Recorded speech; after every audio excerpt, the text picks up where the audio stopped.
Imagine yourself walking into an ancient forest. You step off the trail, maybe find a quiet spot near the base of a massive oak or a towering beech tree. It's just you. No phone notifications, no traffic noise, no deadlines, just silence. It feels peaceful, right? But it also feels static. You might look around and see these giant wooden pillars standing there, totally motionless.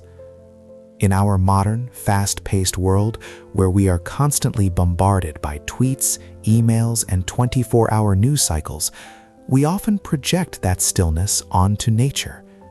We think of trees as these lonely, stoic statues, struggling for survival on their own.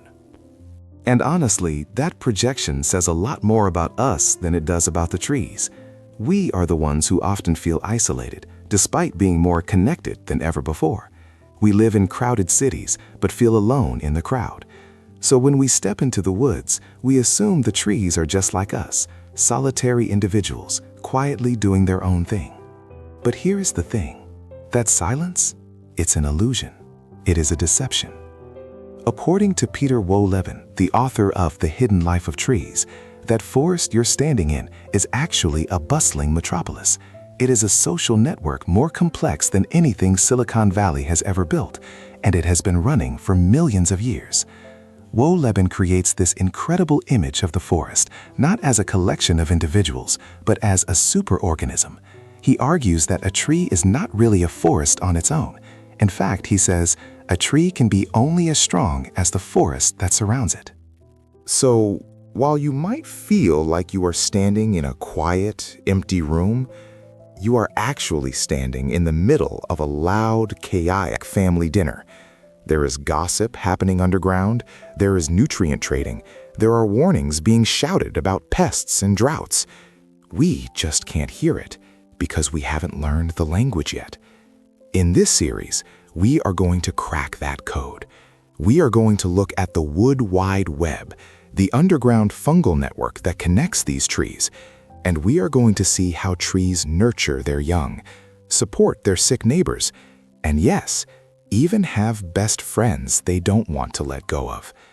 It turns out, no one in the forest is truly alone.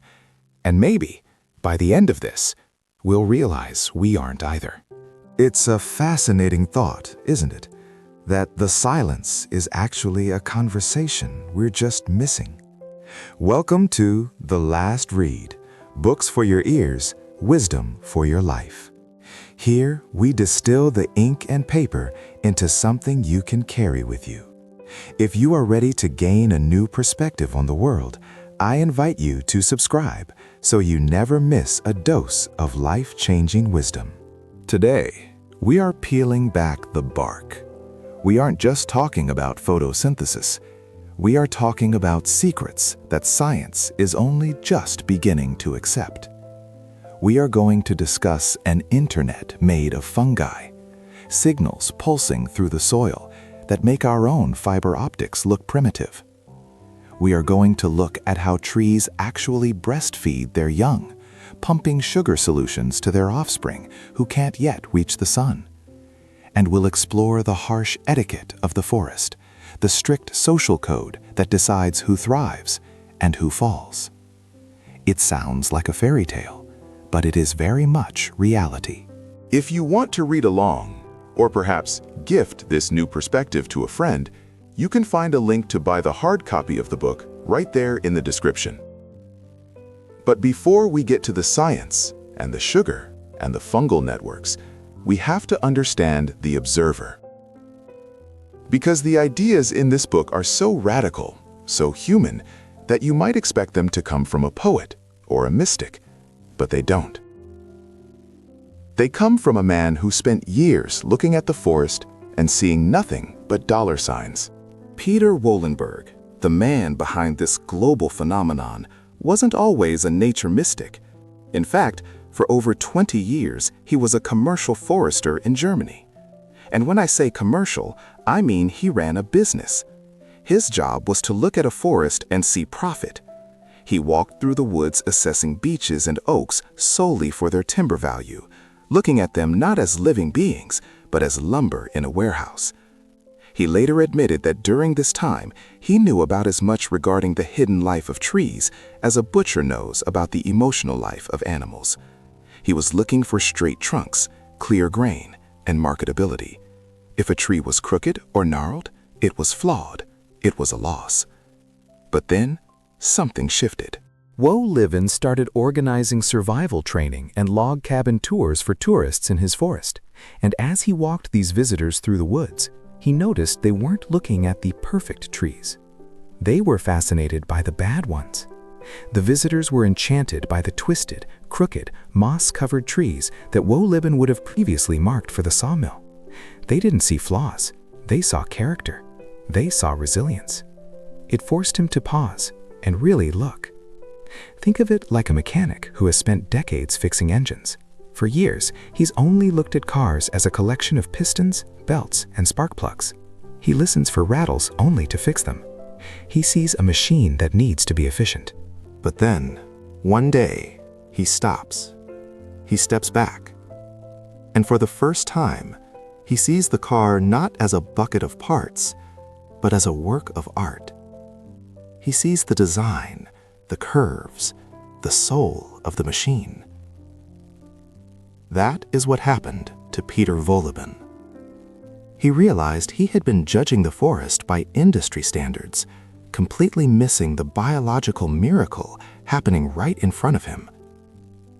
So, he combined his decades of professional forestry experience with this new, slower observation. He started reading up on the latest scientific research that was largely being ignored by the timber industry. And when he stopped looking at trees as competitors fighting for space and started looking at them as a community, he found something startling. He found that the forest wasn't just a collection of individuals, it was a network. Scientists call it the Wood Wide Web. It's a bit of a pun, but it's actually a perfect description. Imagine for a moment that you're walking through a quiet forest. It feels silent, disconnected. But underneath your feet, just a few inches below the soil, there is a massive, bustling information superhighway. It's not fiber optic cables, obviously. It's fungi. Miles and miles of microscopic fungal threads called mycelium. They grow into and around the roots of the trees, linking them together physically.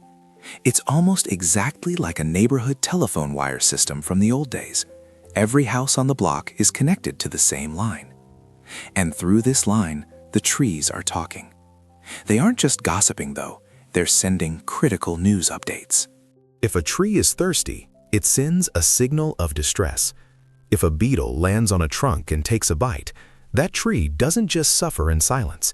It sends a chemical warning shot through the fungal network to its neighbors.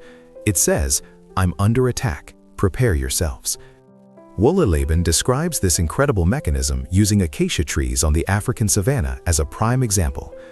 When a giraffe starts chewing on an acacia leaf, the tree immediately notices the injury. It releases a gas, ethylene, that drifts to the neighboring trees. And what do the neighbors do? They taste that gas, and they immediately start pumping toxic, bitter tannins into their own leaves. Within minutes, their leaves taste terrible. The giraffes, who are surprisingly savvy, know this. That's why they tend to walk upwind to find their next meal, hoping to catch a tree that hasn't heard the news yet. In our own forests, oaks and beeches do something very similar. When they get that signum through the fungal wires, they alter their chemistry. They make their bark and leaves bitter, essentially shutting down the buffet before the insects can even get started. It's a neighborhood watch system, operational 24/7. But here's where it gets even more touching. This network isn't just used for fear. It isn't just about shouting fire or wolf. It turns out this connection is also the way they take care of each other. Because once you are linked to your neighbor, you can share more than just information. You can share food. Which changes the way we look at a forest entirely. Because if you can share food, you can keep each other alive. There is a famous story from the book where Peter Wohlleben is walking through his forest reserve, an old beech forest in Germany, and he sees something odd on the ground. At first glance, they just look like mossy stones. They are arranged in a circle, about 5 feet across. But when he looks closer, when he scrapes back a little bit of that moss, he finds something incredible. The bark underneath is still green. Now, Biology 101 tells us that green means chlorophyll, and chlorophyll means life. But these stones are actually the gnarled remains of an ancient tree stump, a tree that was cut down 400 or 500 years ago. By all logic, that stump should have rotted into humus centuries ago. It has no leaves, it cannot photosynthesize, it has no way to make its own sugar. So how is it still alive? The answer lies underground.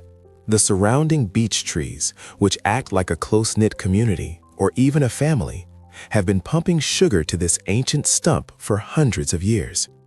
They are effectively keeping their elderly relative on life support, feeding it through that fungal network we just talked about.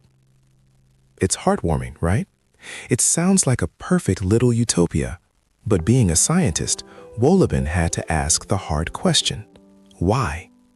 Why would a strong, healthy tree waste its precious sugar keeping a useless old stump alive? It's not like that stump can give anything back.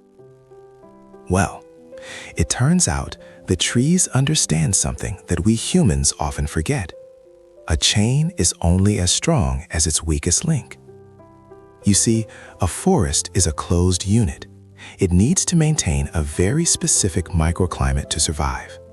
It needs to be cool, dark, and humid. If a tree dies and falls over, it leaves a gap in the canopy. And a gap is dangerous. A gap lets the sun beat down on the forest floor, drying out the soil. It lets the wind rush in and tear at the neighbors.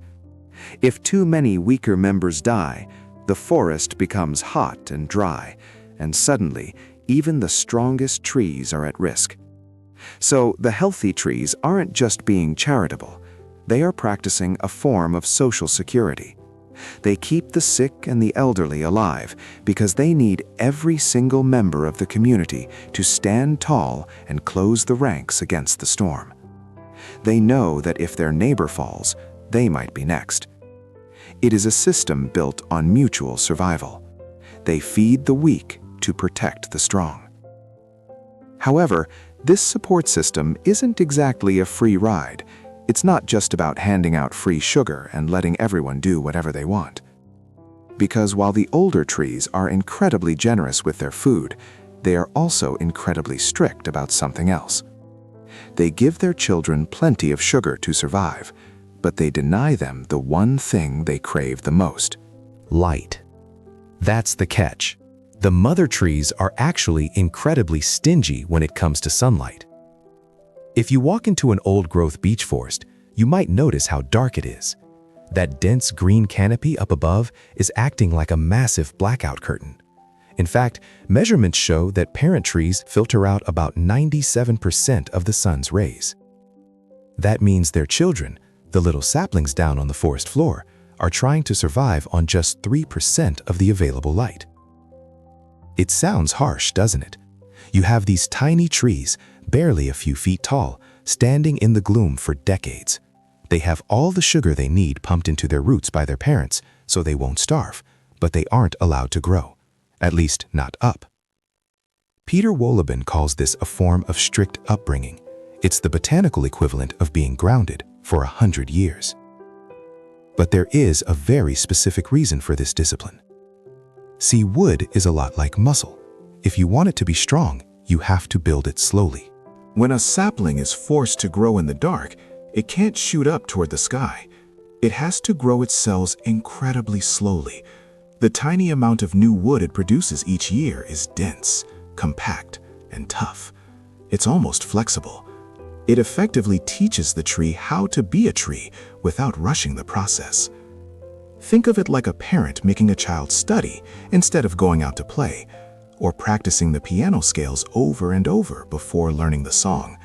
It's delayed gratification.